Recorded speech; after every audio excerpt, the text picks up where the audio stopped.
κάπως όμως λίγο να απογειωθούμε, κύριε Τσίπρενη. Λίγο προς το να εκτοξευτούμε, νομίζω. Ο κύριος Τσίγκανος είναι καθηγητής της αστροφυσικής εδώ στο Πανεπιστήμιο Αθηνών. Έκανε πρώτα τις σπουδές του στο Πανεπιστήμιο Θεσσαλονίκης, από όπου αποφοίτησε το 1974 και στη συνέχεια προχώρησε στις σπουδές του σε ένα από τα καλύτερα κέντρα έρευνας στον χώρο της αστροφυσικής, που είναι το Πανεπιστήμιο του Σικάγο, με περίφημους 12 καθηγητές, ένας εκ των οποίων ήταν ο Πάρκερ, με τον οποίο και εργάστηκε ο κύριος Τσίγκανος. Μεγάλο όνομα, και αυτό του έδωσε και τη δυνατότητα, ύστερα από επιτυχείς σπουδές στο μεταπτυχιακό επίπεδο και στον ερευνητικό χώρο, στην περιοχή της φυσικής, της αστροφυσικής, του πλάσματος, της μαγνητοϊδροδυναμικής. Καλά το είπα? Πολύ καλά. Πήγε λοιπόν εκεί και μετά μεταφέρθηκε για ένα διάστημα, είχε την ευκαιρία και να διδάξει ως λέκτορας στο κέντρο αστροφυσικής του Πανεπιστήμιου του Χάρβαρντ, στους προοπτικιακούς και μεταπτυχιακούς φοιτητές. Ένα πολύ ενδιαφέρον μάθημα, το οποίο θυμάμαι τότε στην προετοιμασία του συνεργαζόμαστε λίγο, όχι για να βοηθήσω, αλλά κυρίως για να μοιραστούμε έτσι τον ενθουσιασμό και την χαρά που δίνει αυτός ο πολύ όμορφος ερευνητικός και επιστημονικός χώρος. Εκεί μείνατε 3 χρόνια. 3 χρόνια λοιπόν. Και στη συνέχεια εξελέγει καθηγητής στο Πανεπιστήμιο Κρήτης, το οποίο είχε μια πολύ ωραία δυναμική στο χτίσιμο του τμήματος της φυσικής, με επικεφαλής τον αείμνηστο τον Βασίλη τον Ξανθόπουλο, ο οποίος επίσης είχε πάρει το διδακτορικό του, όπως και το Πανεπιστήμιο του Σικάγο έβγαλε πολύ μεγάλους Έλληνες φυσικούς στο μεταπτυχιακό επίπεδο, και ο οποίος μέσα σε μια ώρα διδασκαλίας, μάλιστα λίγες μέρες πριν ήμασταν μαζί, νομίζω 27 Νοεμβρίου ήταν το 91, που τον δολοφόνησαν την ώρα του μαθήματος. Στις 4 Οκτωβρίου, σας θυμίζω κύριε Καφάτε, ήμασταν μαζί, τρώγαμε στο σπίτι το δικό σας, συζητώντας για όλο αυτό και με ένα μεγάλο ενθουσιασμό για το πόσο αυτός ήταν ένας ιδιοφυής άνθρωπος, χτιζόταν έτσι το νέο τμήμα της φυσικής στο Πανεπιστήμιο της Κρήτης. Εκεί λοιπόν εξελέγει και ο κύριος Τσίγκανος, έμεινε για αρκετά χρόνια. Στη συνέχεια με μετάκληση ήρθε στο Πανεπιστήμιο Αθηνών και τα τελευταία 6 χρόνια, μέχρι πριν από κάνα 2 μήνες, ήταν και ο πρόεδρος του Εθνικού Αστεροσκοπείου. Ήταν μέλος του Εθνικού Συμβουλίου Έρευνας και Τεχνολογίας. Έχει πλήθος δημοσιεύσεων και με εκλαϊκευτική μορφή. Ζει, αν μπορούμε να πούμε, εγώ έτσι το αισθάνομαι, όχι με το μυαλό του, αλλά με την καρδιά του, την ομορφιά αυτής της επιστήμης, και ταυτόχρονα εκφράζει πολύ πηγαία και αυθόρμητα και την πίστη του. Γι' αυτό και τον παρακαλέσαμε να έρθει απόψε και να μας πει έτσι λίγο. Δεν ξέρω αν παρέλειψα κάτι σημαντικό, αλλά σας αδίκησα. Όχι, βέβαια.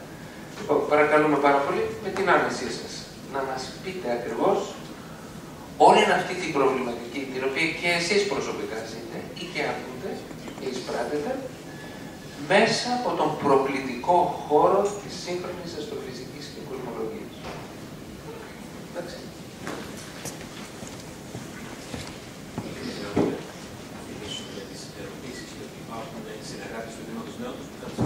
Ωραία. Να θυμίσουμε, λέει ο Πέτρης Σιμεών, ότι θα μπορούμε να υποβάλουμε κάποιες ερωτήσεις. Έχω και εγώ τις δικές μου ερωτήσεις, δεν θα τις υποβάλω κατά ανάγκη, αλλά αν δεν υπάρχει, απλώς να φτιάξουμε φτιάξουμε έναν ωραίο διάλογο. Συνεργάτες του τομέα νεότητος θα περιέλθουν, μπορείτε να τους δώσετε τις ερωτήσεις σας, ώστε αμέσως μετά και την τρίτη εισήγηση να μπορέσουμε να αρχίσουμε τη συζήτησή μας. Καταρχήν, σας ευχαριστώ, Σεβασμιότατε. Θα παρατηρήσατε ότι ο Σταθμιώτατος δεν διάβαζε το βιογραφικό μου, επειδή τα ήξερε απ' έξω, μιας και τυχαίνει να γνωριζόμαστε περίπου 40 χρόνια από τα φοιτητικά μας χρόνια στην Αμερική. Τον ευχαριστώ για τα καλά του λόγια και ευχαριστώ και τον πατέρα Αντώνιο για την ευγενική πρόσκληση να μιλήσω απόψε. Είμαστε εδώ τρεις εκπρόσωποι του επιστημονικού χώρου, όπως είδατε, ξεκινώντας από το μικρό, ο Ευάγγελος Λογοπολίδης, διευθυντής ερευνών του Δημοκρίτου, ο Δημήτρης ο Μπούμπας, εκπρόσωπος της μεσαίας κλίμακας των ιατροβιολογικών επιστημών, και εγώ με την ιδιότητά μου της αστροφυσικής, εκπροσωπώντας αυτό το χώρο. Και βέβαια, από την πλευρά της πίστης, νομίζω, εγώ τουλάχιστον δεν θέλω να θεολογώ, μας καλύψει ο Σεβασμιότατος, που έχει άλλωστε μία μοναδικότητα, τη μοναδικότητα που ξεκινώντας από την επιστήμη της αστρονομίας, οδηγήθηκε στη θεολογία. Δηλαδή, είναι ένας ερευνητής που από το απείρως μεγάλο σήμερα θεραπεύει το άπειρο. Ξαναλέω, λοιπόν, και θα ήθελα την επίοικια τη δική σας, ότι δεν είμαι ειδικός να μιλήσω για την πίστη. Είναι ένα θέμα που το θεωρώ πολύ πιο δύσκολο από την επιστήμη. Στην επιστήμη πας σε ένα πανεπιστήμιο, μαθαίνεις μερικά πράγματα και ξεκινάς να τη θεραπεύεις. Για την πίστη πιστεύω ότι πρέπει να θητεύσεις σε πιο δύσκολα πανεπιστήμια, όπως είναι αυτά, παραδείγματος χάρη του Αγίου Όρους, ή να υπηρετήσεις την Εκκλησία μέσα από θέσεις ευθύνης, ή να ζήσεις μέσα στην κοινωνία ως ένας ταπεινός Λεβίτης. Εν πάση περιπτώσει όμως, εγώ επαφίεμαι στην εμπειρία που είχα, και επαναλαμβάνω, τύχη αγαθή, συναναστράφηκα στο δρόμο της ζωής μου εκλεκτούς ερευνητές της πίστης, χρησιμοποιώ αυτή την ορολογία, όπως ο Σεβασμιότατος, αλλά και άλλους ταπεινούς Λεβίτες που ζουν μέσα στην κοινωνία. Και από αυτή την περιορισμένη εμπειρία που είχα, θα σταγιολογήσω λίγα πράγματα από το χώρο της επιστήμης, από το χώρο της πίστης, συγγνώμη, που το γνωρίζω ομολογουμένως λιγότερο, σε παραλληλία με το χώρο της επιστήμης και ιδιαίτερα της αστροφυσικής που τον γνωρίζω κάπως περισσότερο. Θα ήθελα να προσθέσω επίσης ότι, ξέρετε, στην αστροφυσική λέμε ότι είμαστε των αυλαβών επιστημών. Σε αντίθεση με την ιατρική ή την νανοτεχνολογία που είσαστε των χρησίμων επιστημών. Και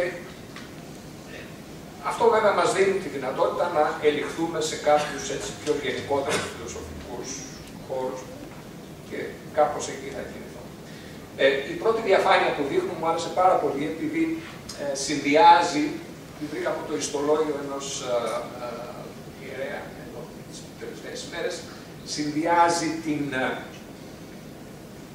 την παράδοση του γένους μας, που είναι μοναδική στην Ορθοδοξία, πιστεύω. Ξεκινώντας από τον Πλάτωνα, τον Αριστοτέλη, στους Κρήτες, τους Βυζαντινούς, στους ασκητές, τους αγωνιστές Μακρυγιάννη, Κολοκοτρώνη, τους πεζογράφους, τον Παδιαμάντη, τον Κόντογλου, και έχει ακόμη και τον Ντοστογεύσκη που γράφει ένα ενδιαφέρον πράγμα που λέει στο κείμενο αυτό: αν είχα να διαλέξω μεταξύ αλήθειας και Χριστού, θα διάλεγα τον Χριστό. Το έχει μέσα. Και είναι επίκαιρη, νομίζω, αυτή η διαφάνεια με τις ημέρες που έχουμε των τριών ιεραρχών του Λουκίου. Η βασική υπόθεση εργασίας που θα κάνω, ίσως να μιλάω τώρα λίγο πιο σαν εκπρόσωπος των μαθηματικών και φυσικών επιστημών, είναι η εξής. Πίστη και επιστήμη είναι δύο διακριτοί χώροι που τους λένε στα μαθηματικά πολλαπλότητες, πολλών διαστάσεων. Βλέπετε, στα αριστερά με το κόκκινο είναι ο χώρος, ο γενικευμένος χώρος της επιστήμης και στα δεξιά ο γενικευμένος χώρος της πίστης. Έχουν κοινές δομές, μεθοδολογία και νόμους που τελικά οδηγούν σε ένα κοινό στόχο. Αυτή είναι η υπόθεση εργασίας που θα κάνω. Και στους δύο αυτούς χώρους γνωρίζουμε πολύ λιγότερα από όσα πραγματικά περιέχουν. Αυτό που εμείς αντιλαμβανόμαστε είναι μόνο η προβολή τους, λέμε στη φυσική, η σκιά τους στον καθημερινό μας χώρο. Αυτό διότι η μεν πίστη είναι προσδοκία και βίωση αυτών που ελπίζονται, αποσκοπώντας τη βεβαίωση αυτών που δεν βλέπονται. Άρα αυτά που βλέπουμε και συνειδητοποιούμε είναι ένα μικρό κομμάτι αυτών που υπάρχουν στον χώρο της πίστης. Είναι ένα περιολάχιστο ποσοστό. Η δε επιστήμη, και τονίζω αυτό, είναι μια βαθμιά και ασυμπτωτική διαδικασία κατανόησης των συστατικών, των αλληλεπιδράσεων και της δομής της μικροσκοπικής ή της ζώσας ύλης στο μέτρο κάθε φορά του εφικτού. Είναι χαρακτηριστικό και θα το πω στη συνέχεια αυτό σε κάποια έκταση ότι σήμερα μιλάμε ότι γνωρίζουμε λίγα πράγματα μόνο το 4% της ύλης που υπάρχει στο σύμπαν.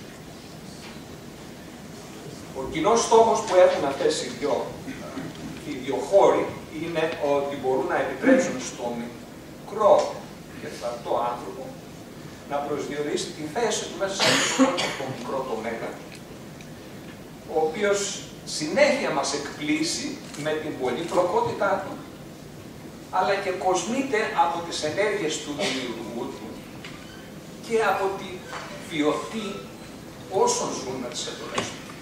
Και αυτό είναι κάτι το ξεφανώς. Στην διαφάνεια αυτή βλέπετε τη βασική δομή αυτών των δύο χώρων. Θα σας πω σε λίγο τι είναι αυτοί οι δύο χώροι. Στον χώρο της επιστήμης υπάρχει η θεωρία. Η επιστήμη μιλάει στο λογικό, η πίστη στην καρδιά, να το πούμε έτσι απλά.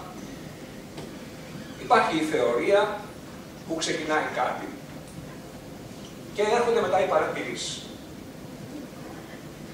Όταν επιβεβαιώσουν αυτό που λέει η θεωρία, γίνεται νόμος. Άρα μπορεί να λέει ο καθένας ό,τι θέλει, αλλά ο τελικός κριτής είναι το πείραμα, η παρατήρηση. Εάν επαληθεύσει αυτό που θα πει ο εκάστοτε ερευνητής θεωρητικός, θα γίνει ένας νόμος που περιγράφει τη φύση. Υπάρχουν νόμοι στις φυσικές επιστήμες, και αυτό μάλιστα συνηθίζω να το λέω και στους φοιτητές μου που είναι αναρχικοί. Έτσι. Η φύση μας διδάσκει ότι υπάρχουν νόμοι που καθορίζουν και την παραμικρή της λεπτομέρεια. Για να δείξω την αναλογία, δεξιά βλέπετε και το χώρο της πίστης. Και εκεί υπάρχει μια αντίστοιχη δομή. Υπάρχουν οι γραφές, αν θέλετε, η θεωρία. Υπάρχει η παρατήρηση πάλι. Ποια είναι? Είναι η παράδοση και τα βιώματα. Έτσι. Λένε οι γραφές κάτι. Βλέπουμε κάποιους ανθρώπους που ζουν σύμφωνα με αυτές τις γραφές. Η πίστη έχει αυτό το βιωματικό χαρακτήρα, ιδιαίτερα στην ορθόδοξη πίστη. Και ο συνδυασμός αυτών των δύο καθορίζει τους νόμους βάσει των οποίων κινείται κάποιος μέσα σε αυτό το χώρο της πίστης. Άρα λοιπόν έχουμε αυτούς τους δύο υπερχώρους, διακριτούς για την ώρα, αλλά με κοινή στόχευση. Δώστε μου ένα λεπτό τώρα να σας πάω λίγο στα μαθηματικά και να σας πω αυτό που λέμε πολλαπλότητες είναι κάποιοι υπερχώροι. Ξέρουμε για τον ευκλήδιο χώρο, ύψος, πλάτος, βάθος, τις τρεις διαστάσεις. Κάθε γενικευμένος χώρος που τοπικά μοιάζει με αυτόν τον ευκλήδιο χώρο, ένας τέτοιος χώρος, λέμε ότι είναι μια πολλαπλότητα. Έτσι. Και ο ευκλήδιος είναι η απλούστερη πολλαπλότητα. Διάσταση της πολλαπλότητας είναι ο ελάχιστος αριθμός των συντεταγμένων που προσδιορίζει ένα σημείο. Παραδείγματος χάρη, εδώ έχουμε τρεις συντεταγμένες, ύψος, πλάτος, βάθος. Έχουμε παραδείγματος χάρη μια γραμμή, που έχει διάσταση 1, έχουμε μια επιφάνεια μια σφαίρας, ένα τόνα, που είναι διάσταση 2. Μπορεί να πάμε σε 3 διαστάσεις. Έτσι. Η ταινία του Μέτριους όσο ασχολείται με τα μαθηματικά στις 2. Και υπάρχουν και 4, 5, 6 μη διαστάσεις, χώροι μη διαστάσεων που ασχολούνται με μαθηματική.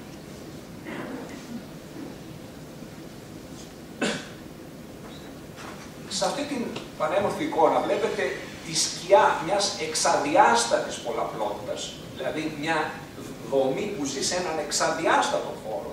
Εμείς ζούμε σε έναν τριδιάστατο χώρο. Είναι η προβολή της, είναι η σκιά της. Ένα τριδιάστατο αντικείμενο ρίχνει μια σκιά σε μια διδιάστατη επιφάνεια. Ένα εξαδιάστατο αντικείμενο ρίχνει μια σκιά σε μια λιγότερο διαστάσεων στις 3 διαστάσεις. Αυτές είναι λεγόμενες οι πολλαπλότητες Calabi-Yau, τις οποίες χρησιμοποιούμε για να περιγράψουμε μικρές χωρικές κλίμακες, οι οποίες λέμε έχουν κουλουριαστεί, όπως η τρίχα, ας πούμε, κουλουριάζεται και είναι πολύ μικρή και δεν τις βλέπουμε. Τα μαθηματικά που περιγράφουν αυτές τις τοπολογίες χρησιμοποιήθηκαν από τους φυσικούς για να περιγράψουν τις έξτρα διαστάσεις. Διότι φαίνεται ότι σήμερα δεν ζούμε μόνο σε 3 διαστάσεις. Στο σύμπαν υπάρχουν περισσότερες διαστάσεις. Συγκεκριμένα, θα έχετε ακούσει όλοι για τη θεωρία των χορδών, των υπερχορδών. Σύμφωνα με τη θεωρία αυτή, παράλληλα με τις 4 διαστάσεις, 3 χωρικές και 1 χρονική, ο χρόνος στη φυσική θεωρείται σαν μια έξτρα διάσταση. Άρα έχουμε 4 διαστάσεις, τις οποίες καταλαβαίνουμε. Υπάρχουν άλλες 6 διαστάσεις, εξωτικές, που είναι κρυμμένες από τις αισθήσεις μας και τα επιστημονικά μας όργανα, γιατί είναι απίστευτα μικρές. Είναι, αν θέλετε, πολύ μικρό πάχος. Ένα πλεονέκτημα που έχουν αυτές οι πολλαπλότητες Calabi-Yau είναι ότι η γεωμετρία των 6 κρυμμένων διαστάσεων είναι υπεύθυνη για την ανάδυση όλων των διαφορετικών παρατηρούμενων σωματιδίων στο σύμπαν. Επιπλέον, όταν αυτή η πολυδιάστατη μικροσκοπική δομή έχει και διάφορες οπές, οδηγεί στις 3 γενιές σωματιδίων που έχουμε στη φυσική. Δηλαδή, κάθε σωματίδιο είναι μια χορδή που ταλαντώνεται, αντί να είναι το ηλεκτρόνιο, αντί να είναι ένα σημείο, είναι μια χορδή που ταλαντώνεται. Το ομοιόνιο, το και ούτω καθεξής, είναι ταλαντώσεις μιας χορδής. Αυτή είναι η μοντέρνα λέξη για τη θεωρία των χορδών, ώστε να καταλάβουμε και να αποφύγουμε τους μηδενισμούς που έχουμε στα σημεία. Τώρα, ξαναέρχομαι στις πολλαπλότητες που σας ανέφερα και σας είπα ότι υπάρχουν φυσικοί νόμοι. Και στη μία πολλαπλότητα, στον χώρο της επιστήμης, και στην άλλη στον χώρο της πίστεως. Στο σύμπαν, συγκεκριμένα, από τα 3 εκατομμυριοστά του μέτρου της κλίμακας των στοιχειωδών σωματιδίων μέχρι τα δισεκατομμύρια έτη φωτός των μακρινότερων γαλαξιών, έχουμε φυσικούς νόμους, οι οποίοι ισχύουν παντού. Και αυτό είναι το Einstein, και το πιο σημαντικό πράγμα που μου έχει κάνει εντύπωση είναι ότι οι νόμοι στο σύμπαν ισχύουν παντού. Οι νόμοι που έχουμε εδώ για τον πληθυσμό ισχύουν και στους μακρινούς γαλαξίες. Έχουν μια παγκοσμιότητα. Αυτό δεν είναι προφανές. Άρα έχουμε κάτι σημαντικό εδώ. Και αναρωτιόμαστε, είναι αυτό ένα τυχαίο γεγονός ή από μόνο του μαρτυρεί την ύπαρξη ενός νομοθέτη που δημιούργησε τους φυσικούς αυτούς νόμους, όπως ακριβώς κάποιος που φτιάχνει ένα παιχνίδι όπως είναι το σκάκι, έχει βάλει κάποιους νόμους. Μετά έφυγε αυτός, παίζουμε εμείς στο σκάκι και προσπαθούμε να καταλάβουμε ποιος το έφτιαξε και γιατί κτλ. Αλλά διέπεται από κάποιους νόμους. Άρα λοιπόν υπάρχουν οι φυσικοί νόμοι. Αυτοί οι νόμοι είναι τυχαίοι, ας πούμε, πώς μπήκαν εκεί πέρα και γιατί. Εδώ θέλω να επισημάνω το εξής. Στους φυσικούς νόμους που έχουμε στις φυσικές επιστήμες υπάρχουν κάποιες περίεργες συμπτώσεις που αναρωτιόμαστε αν ισχύουν από τύχη ή αναγκαιότητα. Για παράδειγμα, το σύμπαν και η ύλη γύρω μας είναι ηλεκτρικά ουδέτερα. Θα έχετε ακούσει για τα αρνητικά φορτία που τα λέμε ηλεκτρόνια στη φυσική και τα θετικά που τα λέμε ποσιτρόνια. Λοιπόν, στο σύμπαν, σε ακρίβεια που δεν μπορείτε να φανταστείτε, υπάρχει ακριβώς ο ίδιος αριθμός θετικών και αρνητικών φορτίων.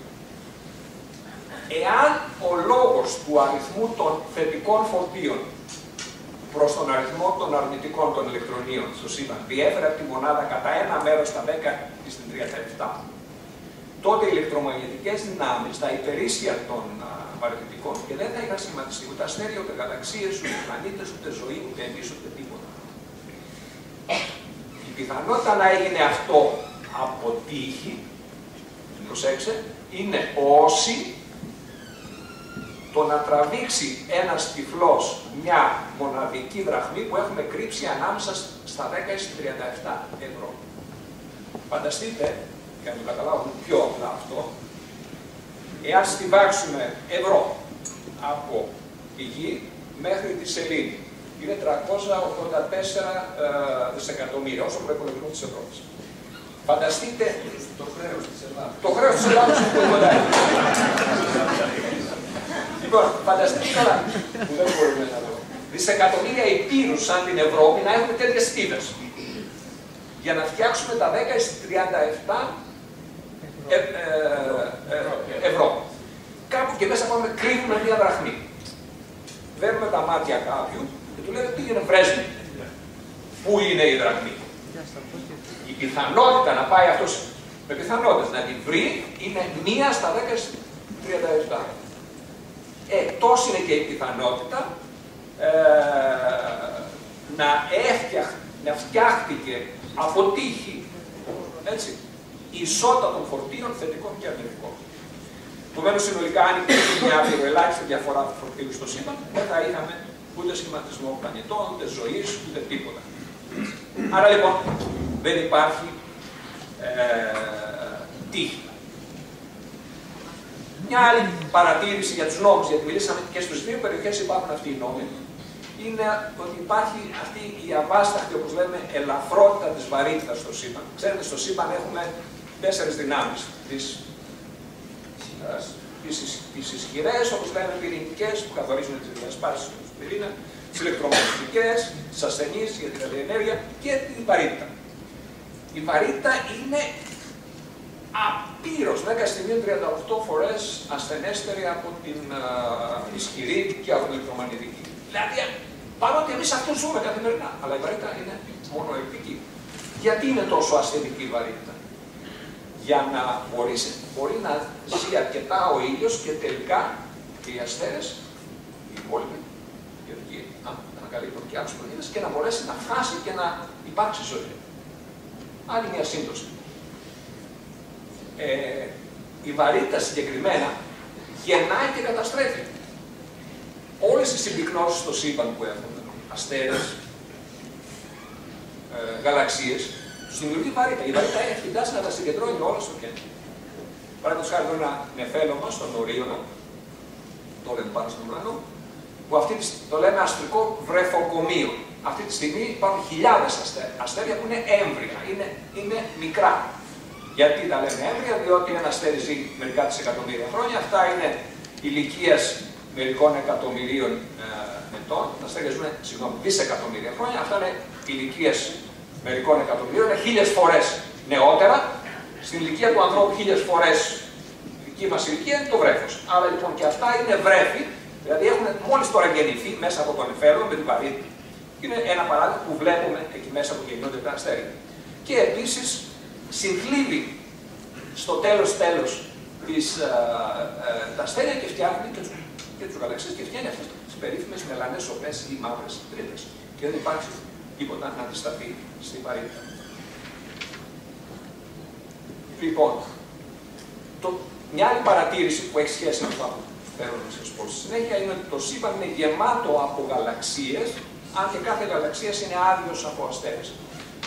Αν φανταστούμε σε κλίμακα ότι μικραίνουμε ένα γαλαξία που έχει μια διάμετρο, ας πούμε, 100.000 έτη φωτός, δηλαδή να πάει το φως από μια άκρη στην άλλη 100.000 έτη, στο μέγεθος μιας μπάλας του μπάσκετ, τότε ο επόμενος γαλαξίας θα ήταν στα 2 μέτρα, δηλαδή αυτή η αίθουσα ήταν γεμάτη από γαλαξίες και όλο το σύμπαν θα ήταν όσο η Αθήνα, ας πούμε, στάθηκε στα 10 χιλιόμετρα.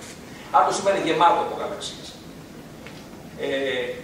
Εδώ βλέπετε μία φωτογραφία με το διαστημικό τηλεσκόπιο μιας περιοχής που είναι σαν τη μύτη της ακίδας του ουρανού, η οποία είναι γεμάτη από γαλαξίες. Δεν είναι αστέρια αυτά που βλέπουμε. Και απέχουν αποστάσεις της τάξης των 13 δισεκατομμυρίων ετών φωτός. Δηλαδή το φως αυτό που βλέπουμε εμείς σήμερα, που συλλέγουμε με το τηλεσκόπιο, ξεκίνησε όταν πρώτο δημιουργήθηκε το σύμπαν πριν 13 δισεκατομμύρια έτη φωτός. Συγκεκριμένα σε αυτήν την εικόνα, 13 δισεκατομμύρια φωτός. Έτη, συγγνώμη. Βλέπουμε περίπου 10.000 γαλαξίες σε αυτή τη φωτογραφία. Το διαστημικό τηλεσκόπιο έπιανε περίπου ένα φωτόνιο ανά λεπτό. Το φως εδώ πέρα που παίρνουμε είναι πολλά εκατομμύρια φωτόνια ανά λεπτό, διότι έρχεται από πολύ μακριά. Έκανε 400 τροχές, 11 μέρες για να συλλέξει αυτό το φως που βλέπουμε σε αυτή τη φωτογραφία. Και αν θέλαμε να καλύψουμε όλο τον ουρανό, θα θέλαμε περίπου 1 εκατομμύριο χρόνια.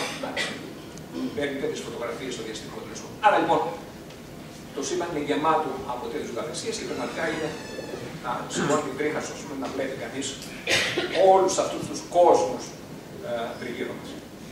Ένα εντυπωσιακό, ο μεγαλύτερος μήνος γαλαξιών λέγεται El Gordo, μάλιστα στα ισπανικά που θα πει ηθωρικό. Αυτό έχει, είναι ενδιαφέρον τα νούμερα, έχει εκατοντάδες γαλαξίες, αλλά, και αυτό δεν μας σταθώ εδώ πέρα, έχουν μάζα 3 εκατομμύρια δισεκατομμυρίων, δηλαδή τον αριθμό 3 ακολουθούμενο από 15 ελληνικά, που είναι δισεκατομμύρια φορές μεγαλύτερη από τη μάζα του ήλιου μας, και εμείς βλέπουμε μόνο το 4% αυτής της μάζας. Αυτό που βλέπουμε δηλαδή είναι το 4% αυτού που υπάρχει. Θα σας πω συνέχεια πώς το καταλαβαίνουμε αυτό ότι είναι το 4%. Άρα λοιπόν, ένα δεδομένο που έχουμε στις φυσικές επιστήμες είναι αυτό ότι εμείς βλέπουμε το τίποτα σχεδόν σε σχέση με αυτό που υπάρχει. Βλέπουμε το 4%. Και εδώ μπαίνει τώρα το λεγόμενο μυστήριο, δύο μυστήρια που έχουμε, το μυστήριο της σκοτεινής ύλης και της σκοτεινής ενέργειας. Υπάρχει μια σκοτεινή ύλη, το υπόλοιπο δηλαδή 96%, που περιλαμβάνει και τη σκοτεινή ενέργεια και αυτή η σκοτεινή ενέργεια φαίνεται να επιταχύνει τη διαστολή του σύμπαντος. Θα πούμε στη συνέχεια γι' αυτό περισσότερο. Ας πάρουμε την περίπτωση του ήλιου. Παρατηρούμε λοιπόν, καθώς ο ήλιος γυρνάει γύρω από το κέντρο του γαλαξία, έχει κάποια ταχύτητα, η οποία σύμφωνα με τη φυσική μπορεί να μας δώσει τη μάζα που την αναγκάζει να γυρνάει. Όπως ακριβώς με μια πέτρα, ένα σκηνάκι και την γυρνάω, τότε η τάση που έχω στο σκηνή είναι η βαρύτητα. Μπορώ από την ταχύτητα που γυρνάει η πέτρα να υπολογίσω την τάση. Το ίδιο συμβαίνει και με άλλες γαλαξίες, όπου και εκεί υπάρχει πολύ σκοτεινή ύλη, διότι οι καμπύλες περιστροφής τους είναι επίπεδες και όχι όπως θα ήταν αν δεν υπήρχε σκοτεινή ύλη. Ένα άλλο παράδειγμα είναι εδώ ένας μήνος γαλαξιών στην κόμη της Βερενίκης, που έχει 800 γαλαξίες εδώ πέρα, στα 320 εκατομμύρια έτη φωτός. Το 90% όμως της ύλης που κρατάει αυτό το σμήνος εκεί είναι σκοτεινή ύλη. Άγνωστη ύλη, δηλαδή δεν ξέρουμε τι είναι. Αυτή η σκοτεινή ύλη δημιουργεί αυτά που λέμε βαρετητικούς φακούς, δηλαδή αντικείμενα που βρίσκονται πίσω από την ύλη, καμπυλώνουν το φως και έτσι μας οδηγούν να ζυγίσουμε πόση τέτοια ύλη υπάρχει. Ένα παράδειγμα είναι αυτός ο σταυρός που φαίνεται εδώ πέρα. Είναι ένα και μοναδικό αντικείμενο, είναι ένα κβάζα πίσω από ένα σμήνος γαλαξιών που καμπυλώνεται το φως όπως φαίνεται στη φωτογραφία. Εδώ ακριβώς είναι ο σταυρός αυτός. Με αυτόν τον τρόπο μπορούμε να ζυγίσουμε την ύλη του κάθε γαλαξία και να συμπεράνουμε ότι η ύλη που φωτοβολεί, που έχει αστέρια, είναι ένα μικρό ποσοστό της τάξης του 4% αυτής που υπάρχει. Ένα άλλο σημαντικό δεδομένο είναι ότι το σύμπαν διαστέλλεται, δηλαδή κοιτάζουμε τους γαλαξίες και φαίνονται να απομακρύνονται από εμάς, ακριβώς όπως ένα μπαλόνι φουσκώνει, αν έχουμε βάλει πάνω κάποιες βούλες στην επιφάνεια του μπαλονιού, και καθώς το φουσκώνουμε, όλες οι βούλες η μία με την άλλη απομακρύνονται. Αυτή είναι η λεγόμενη διαστολή του σύμπαντος. Βρισκόμαστε τώρα σε μια φάση πιτωρινή και υπάρχουν διάφορες δυνατότητες. Το σύμπαν να συνεχίσει μετά από λίγο μετά τη διαστολή να επακολουθήσει η συστολή και να καταρρεύσει. Αποκλείεται αυτή η περίπτωση. Αλλά καταλήξαμε τελευταία, μετά από παρατηρήσεις λεπτομερείς, ότι το σύμπαν διαστέλλεται επιταχυνόμενο. Που είναι κάπως περίεργο, διότι περιμέναμε ότι η βαρύτητα θα το φρενάρει. Διότι όπως ακριβώς όταν ρίξει κανείς μια πέτρα προς τα πάνω, η βαρύτητα θα ελαττώσει την ταχύτητα και θα ξανακαταρρεύσει. Αυτό φαίνεται να επιταχύνει. Τι είναι αυτό που το επιταχύνει? Αυτό που το επιταχύνει είναι η σκοτεινή ενέργεια και φαίνεται ότι το σύμπαν αυτή τη στιγμή έχει την λεγόμενη κρίσιμη πυκνότητα, δηλαδή μια χαρακτηριστική πυκνότητα και η γεωμετρία του είναι ασυμπτωτικά ευκλήδια και όχι σφαιρική ή υπερβολική. Έχουμε δει μέχρι την αρχή της Μεγάλης Έκρηξης, μετά την αρχή μάλλον 300.000 χρόνια, και αυτές είναι οι δομές που έδωσαν, που γέμισαν τους γαλαξίες. Είναι οι αξιομοιώσεις της πυκνότητας, που είναι οι σπόροι από τους οποίους μετά γεννήθηκαν οι γαλαξίες. Και τελειώνω, λοιπόν, η σύντομη εισήγησή μου για να υπάρξει μια συζήτηση.